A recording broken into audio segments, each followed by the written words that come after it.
Hey everybody, how's it going? I think that this may be one of the most important videos I ever do on this channel. More important than the videos that I've done on right to repair, or laptop motherboard repair, or any of the other videos in the core philosophies and rants playlist. And this video is going to be on investing. But it's also going to not just be about investing in financial literacy, it's also going to have to do with confidence in a way that I don't think a lot of people understand when they first get into investing. And I think that a lot of people wind up getting stuck in their head in a thought process that they won't realize until someone points it out to them. And my dad had this great way of raising me. He did an amazing thing, which is instead of hitting me or telling me this is how it is because I'm the adult and I know better, or telling me that if I did something wrong, he's going to take away my Game Boy or take away my bike or say I have to be inside before 6 o'clock, he would sit me down in a thinking chair. And he would tell me a story for about 10 or 15 minutes, and it would be an anecdote or a memory from his life. At the end of the story, he would correlate the negative ending in the story to what would happen to me if I continued doing whatever it was I was doing that he wanted me to change. And it was very effective in getting me to change my behavior. Now, I'm not going to be criticizing you. I'm not going to say that any of you watching this video are bad people or idiots or anything like that. I am just going to talk about some of my business experiences, some of the mistakes that I've made, and lay it out, and you tell me if any of this sounds like you. I'm also going to describe experiences from people that I know, that some of whom have passed on, and you tell me if any of this sounds like you. So when it comes to investing, most people don't want to do what's called boomer investments if they're broke. A lot of people that I meet, that I see messing with Robinhood and options and like a lot of weird alt crypto coins and stuff like that, they will say that it is pointless for me to do boomer investing. So let's say that you have $500 because you're broke. Now, if you have $500 and you invested in, I don't know, some dividend-paying boomer stock or the S&P 500 or something, you're gonna get, let's say you get 10% for the year, right? So you have 500. You get 10% for the year. So next year you'll have 550. And the year after that, you'll get 605. And a lot of people are going to say, this is Lewis, this is pointless. What am I supposed to do with this? This won't even pay a month of my electric bill if I have the air conditioning on in New York, Florida, or Vegas. I'm not going to get anywhere doing this. So they don't do this. What they do is they take on a different investing philosophy called the YOLO. And with the YOLO, what they do is they buy risky meme stocks, or they buy options on risky meme stocks. And options on risky meme stocks usually look something like this. So week one, they start with $500. Week two, if they're lucky, what happens is they go to $150, and they say, I'm never doing that again. However, if you're unlucky, I really have horrible handwriting. If you're unlucky, what happens on week two is that you make it to $5,000. Or if you're really unlucky, you make it to $50,000. Now, why would this be unlucky or really unlucky? Man, my penmanship is shit. No. Why would this be unlucky? Because you just multiplied your net worth by 100. Well, two things happen when you do this. The first is now you think that you're smart. You think that you have some sort of ingenious take on the markets that everybody else missed, that your specific investment theory is genius, or whatever it is that you're reading is genius, and that you have the capability to do that again. And there's nothing more dangerous in the stock market or with a Robinhood app than a person who thinks that they are smart. The second thing that happens over here is that it fucks up your dopamine receptors in your head. The dopamine receptors are going to be the things that process joy and happiness when you accomplish something. So you ask a woman out that you didn't think would say yes, and she says yes. You fix a motherboard that had a PM Sleep S4L missing, you plug it in and the fan spins. Or you get the last basket in a game of basketball, and you win the game. These are things that give you a rush of dopamine, and these are also the things that cause us to be social, to go out, to ask people out, to interact with other people, to engage in our craft, to try to fix boards, play basketball, we'll do whatever it is that we do and better our skill sets in the world and be productive.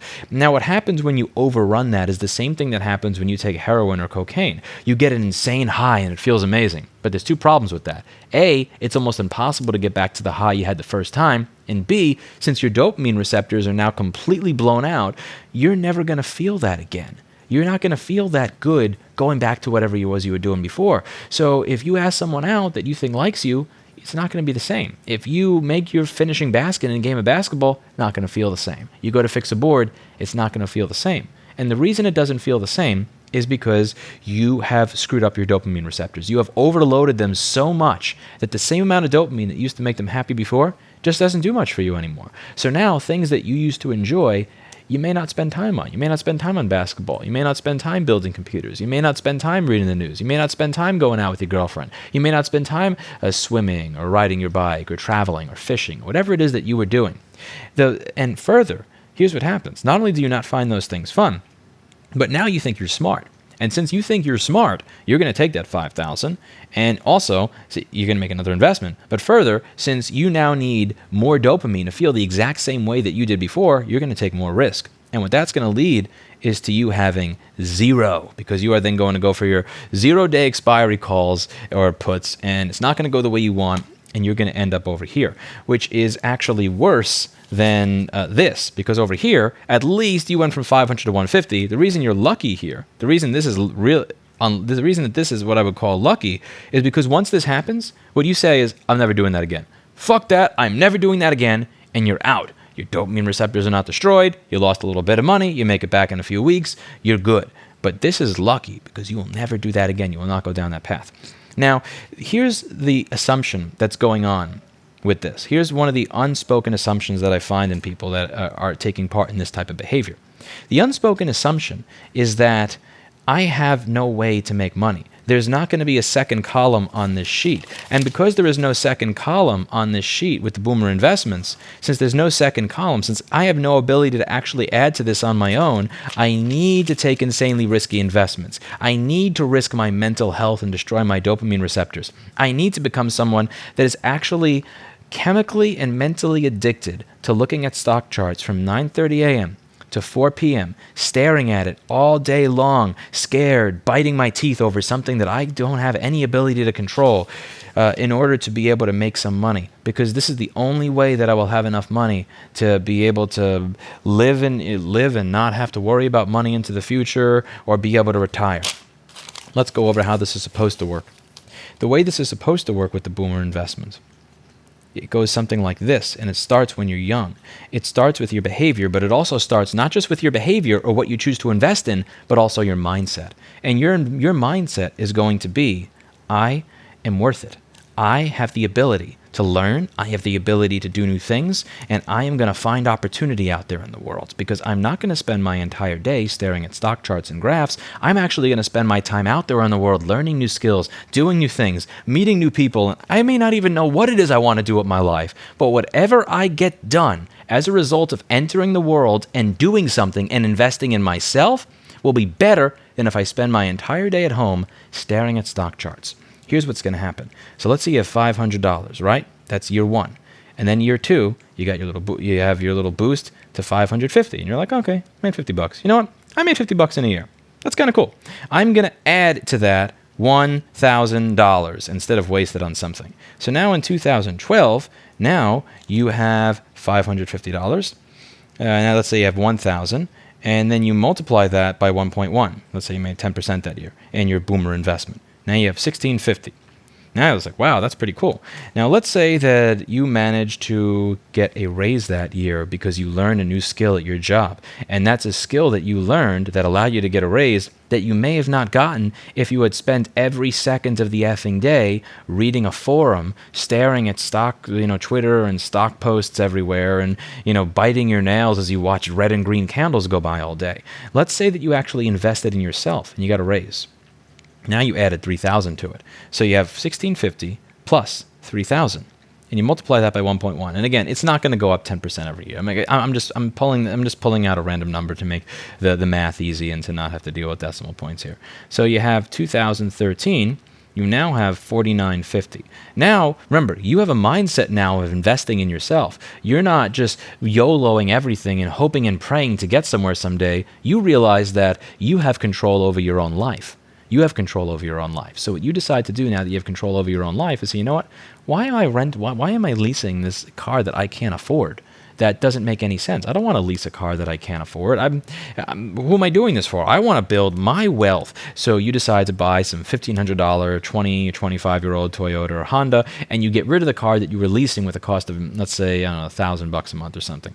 And now with the money that you saved, you add $9,000 to your investment. So $4,950 plus 9,000. Now, next year, you multiply that by 1.1, 14,850. Now, let's say next year let's say that you open that you take the new skill that you learned and you start a side business. You just want to see what happens. Like can I really make more off of this than I'm making at work or no? You start a side business on the side. And again, this is during the time that you'd usually use reading away about stocks, reading forums, checking your phone constantly nonstop like an addict. And what you do is you make an additional $25,000 and you put that all into this account. So you add $25,000 to it, you multiply by 1.1. So now you have $42,350. Now, let's say you realize, you know what? I'm not getting paid enough at my job. I really am good at what I do. I could start my own business. You start your own business and you're able to make, instead of having a side gig, now you're able to add $40,000. So in 2016, now you have $42,350 plus $40,000. And then you multiply that by 1.1. And now you're at $86,350. Now, let's say you get featured on the news. I don't know. Let's say you're someone that doesn't think that you really have a chance to be successful, and then you get featured on CBC National News, and because of it, your business almost doubles in a short period of time. So now you have the ability, and it really feels crazy, but you actually add $90,000 to your investment account that year. 2017, and 2017 comes up, and let's say that you now have 86,350 plus 90,000. And you multiply that by 1.1. Now you're at 185,350. And let's say next year, let's say somebody you know has a health problem, you want to be a little charitable, or something happens in your life, you're not able to add much. You're only able to add 20,000 this year. So you add 20,000, so that plus 20,000 times 1.1, and next year you're up to 207,350. Now, once you're at this point, your gains from your boomer investment are approximately $20,000 a year, which is way more than this. Now, what people are doing when they present me with this argument, which is I don't have a lot of money, so it makes no sense to invest in something that only has an 8 or 10% return because I'm not going to make anything.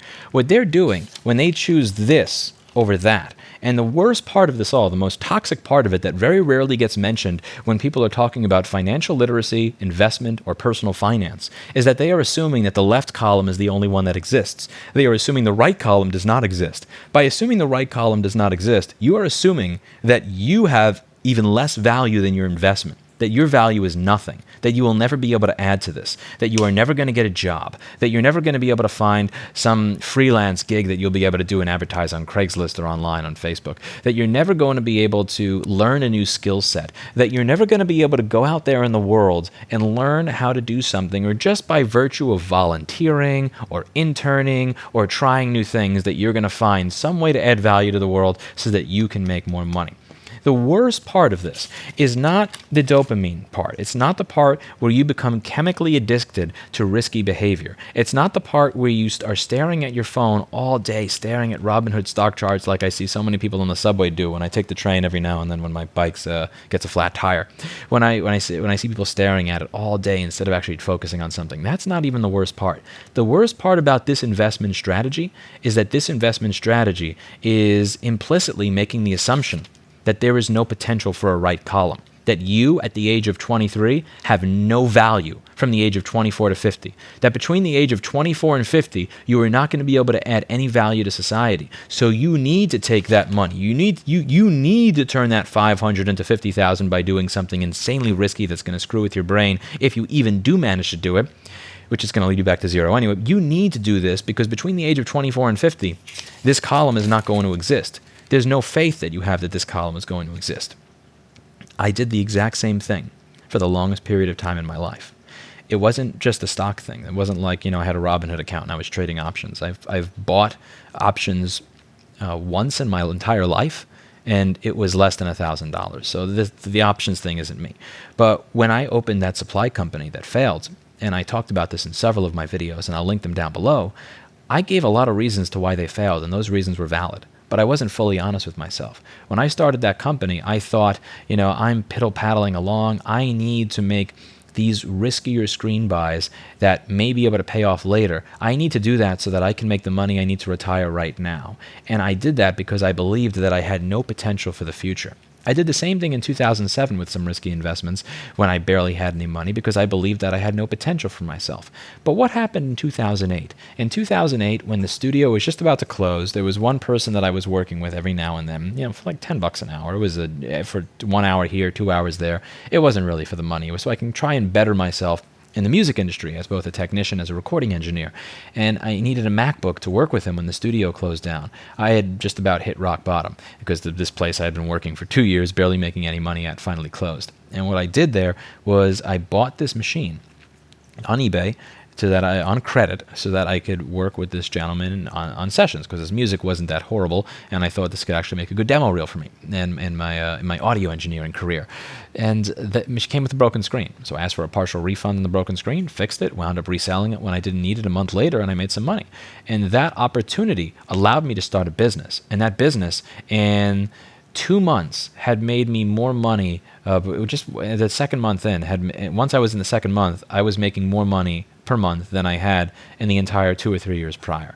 And a few months after that, I was making $1,000 a week. Then after that happened, I wound up opening the supply company. But even then, I thought, this is kind of piddle-paddling along. I need to do something risky. This is something risky, and with screens, not with stocks, this is the exact thing that happened, because I believed that this column that represents my value, that represents my potential, didn't exist. And because I believed my potential didn't exist, I thought I needed to do this kind of garbage.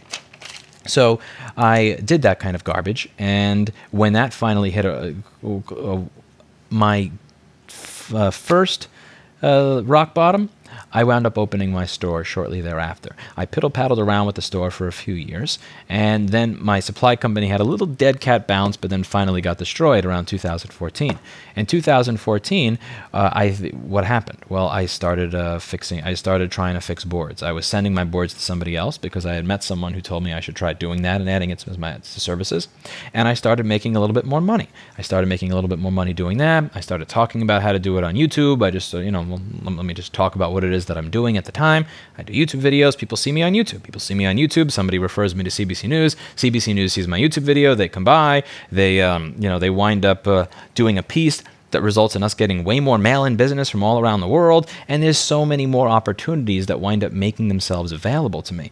And when I look back at myself at the very beginning and I see the decisions that I was making 10 to 14 years ago, if I'm honest with myself, many of those decisions that I made were based on the idea that I had no value and that I had no potential. That if I were investing, that I would be doing it like this because I didn't have the ability to make money. I was always afraid that I was not going to have the ability to do anything into the future, that I had no value to add to the world, that I had no ability to learn anything new, and that I wasn't going to be able to get by.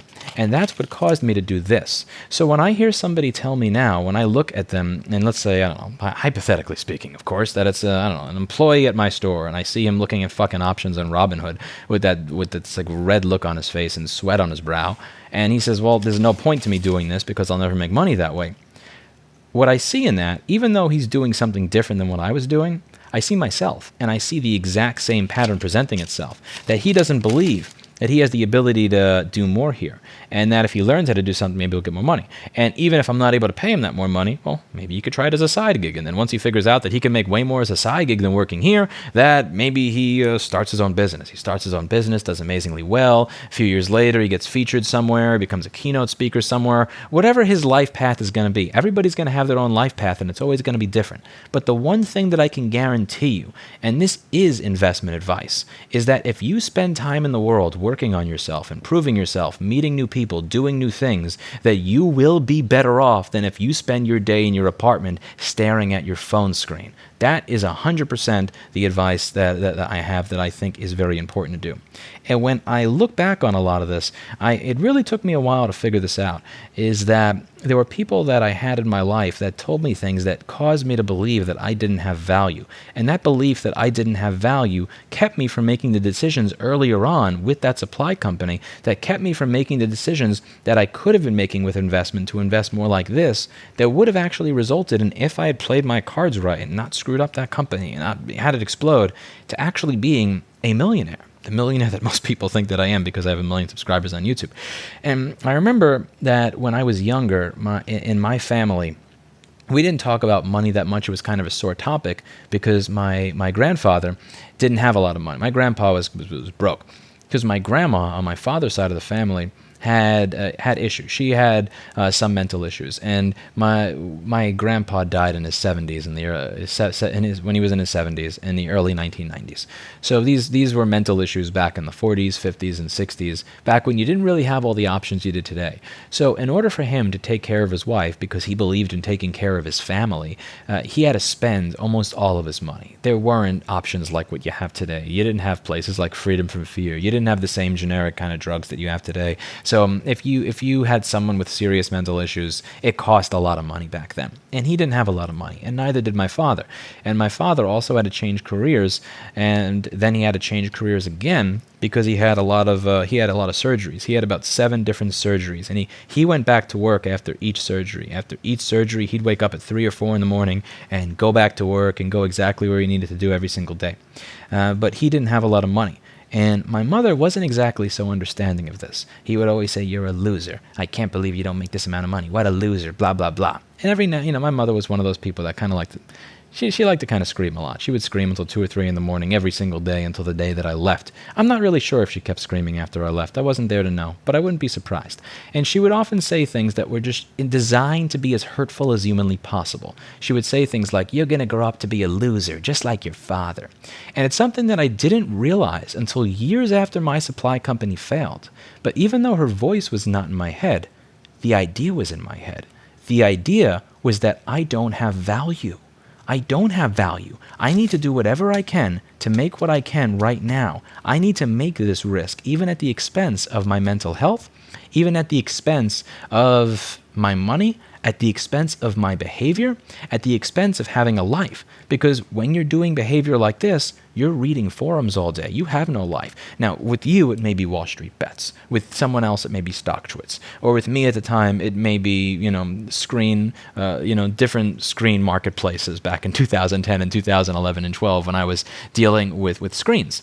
But the mindset that you don't have value is what causes you to make is the ultimate cause, in my opinion, of what leads people to the YOLO. It's the belief that you're not going to be able to add value to yourself over time. You're not going to be able to find new opportunities over time. You're not going to be able to go out there in the world and work at a studio and then have that studio job randomly lead to working with a customer, that randomly leads to you buying a MacBook, that randomly leads to you becoming a MacBook repairman, that randomly leads you to opening a supply company, that randomly leads you to opening a store, that randomly leads you to doing board repair, that randomly leads you to a 1 million subscriber YouTube channel that becomes the face of a right to repair movement on how to do this stuff. You're not going to believe that potential exists. And all it takes is somebody putting that thought in your head.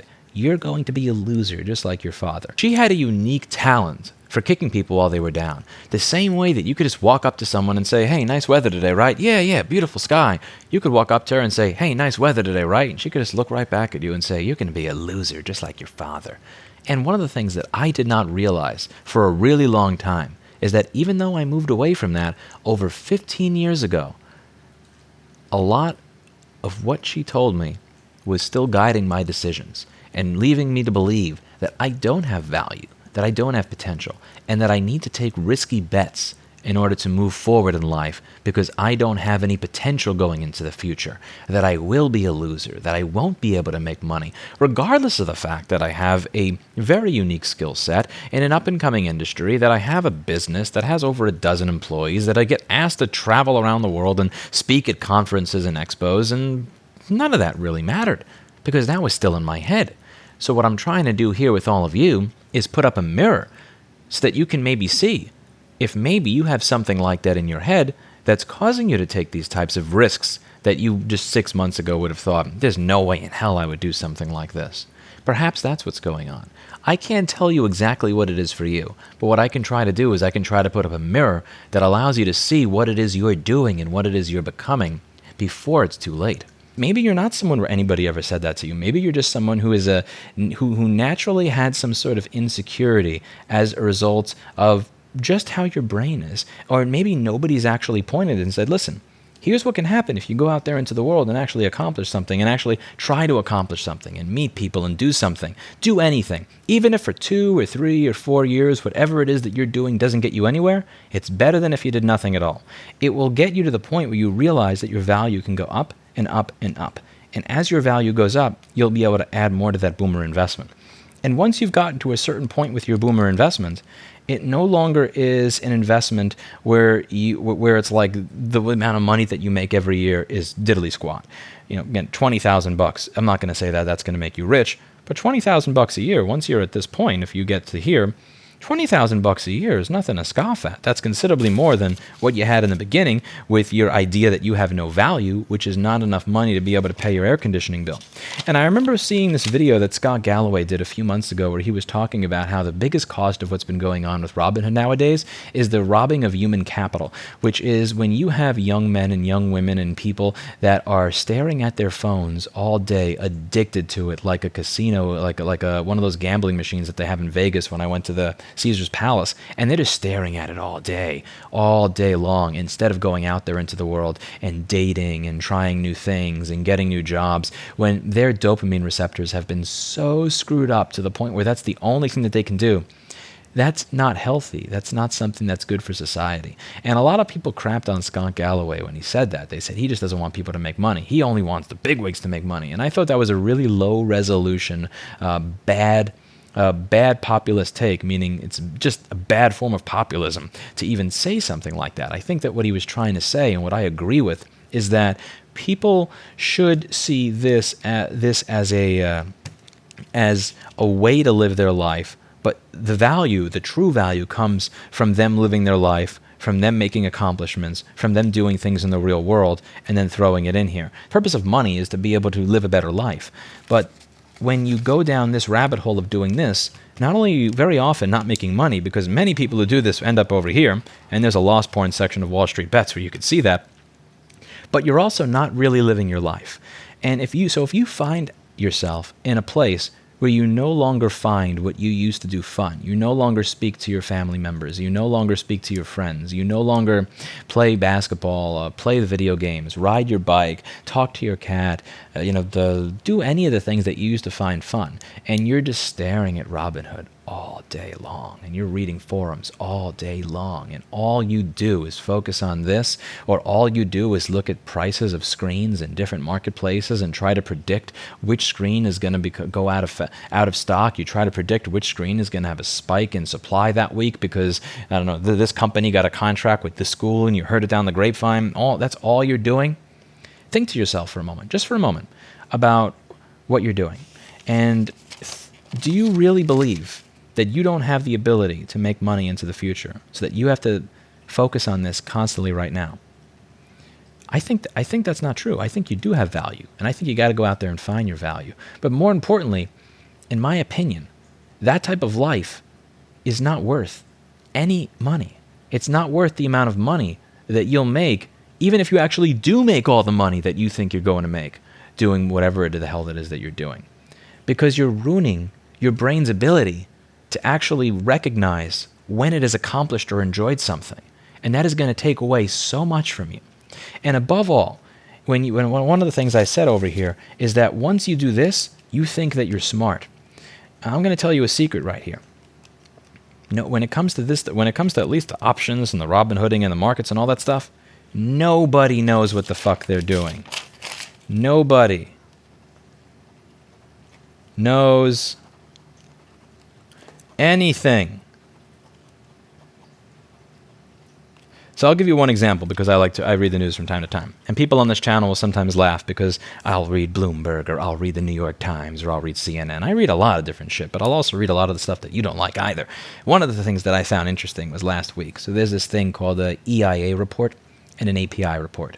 What they do is they talk about how much oil stockpiles and gasoline stockpiles have gone down, and they separate it like distillates, oil, gasoline, stuff like that. They'll separate it into different types of stuff. And when that report came out, there was a lot of oil was drawn down. A lot of oil got used, but there's actually a buildup of gasoline. And in the beginning of the day, oil prices and oil stocks started to go up And everybody said, "Oh, look, oil stocks and oil prices are going up as a result of large crude draws of inventory." And then an hour later, they all started to crash. And then they said, "Oil stocks go down because of horrible EIA report. A horrible EIA report shows that gasoline actually built instead of being drawn down." But 1 hour ago, just 1 hour ago, some of these exact same news outlets were saying, "Amazing EIA report shows crude drawdown." And then later it says, "Investors considered that gasoline builds and horrible EIA report actually mean they should sell oil."